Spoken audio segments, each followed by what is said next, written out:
నమో నారాయణాయ.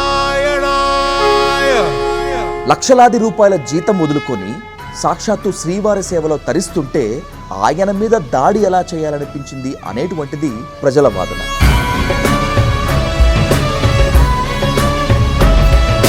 యదా యదా హి ధర్మస్య గ్లానిర్భవతి భారత అభ్యుత్థానమధర్మస్య తదాత్మానం సృజామ్యకం పరిత్రాణాయ సాధూనాం వినాశాయ చ దుష్కృతాం ధర్మ సంస్థాపనార్థాయ సంభవామి యుగే. నా మీదే చాలా దురుసుగా ప్రవర్తించాడు, అందుకే మేము అంతే కఠినంగా వ్యవహరించాల్సి వచ్చింది అనేటువంటిది మీ మీద దాడి చేసినటువంటి కేసులో నిందితుడు హరిరాఘవ రెడ్డి ఆరోపణ. శ్రీరాముడు అరణ్యకాండలో ఒక మాట అంటాడు, సీత నేను నిన్ను వదిలేస్తా, లక్ష్మణుడిని వదిలేస్తా, కానీ బ్రాహ్మణుడి మీద దాడి చేసామని వదలను అంటాడు.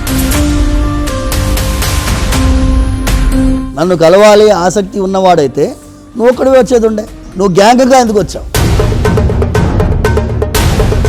మీరు ఎవరికో కాల్ చేసి ఎక్కువ ప్రెజర్ చేయకండి వీరరాఘవ రెడ్డికి, ఎక్కువ ప్రెజర్ చేస్తే ఆయన దగ్గర కొన్ని వీడియోస్ ఉన్నాయి, ఆ వీడియోస్ బయటకు వస్తే మన పరువు పోతుంది అన్నట్లుగా చెప్తున్నాడు ఆయన.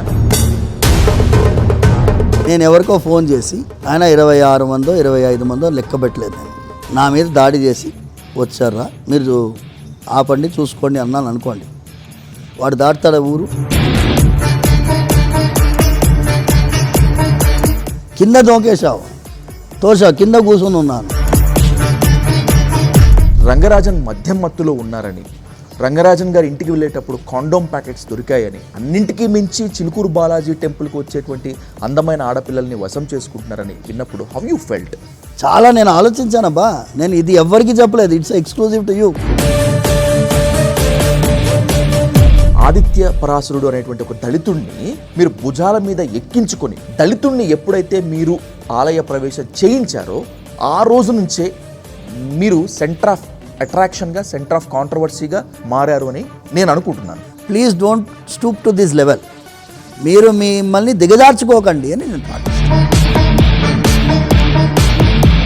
మీ మీద దాడి జరిగింది అని తెలిసిన వెంటనే తెలుగు రాష్ట్రాల ముఖ్యమంత్రులు, పలువురు రాజకీయ సినీ ప్రముఖులు వచ్చి మీకు అండగా నిలబడ్డారు, మీ మీద దాడిని ఖండించారు. ఇక్కడే చాలామందికి క్వశ్చన్ రేజ్ అయింది, ఒక ప్రధాన ఆలయ అర్చకులకి ఇంత ఇన్ఫ్లుయెన్స్ ఉంటుందా అని చెప్పి. Who are you Rangarajan? వీర శైవుల బెదిరింపులకు పరమ వైష్ణవం మోగదులే, ప్రభువు ఆనతికి జడిసే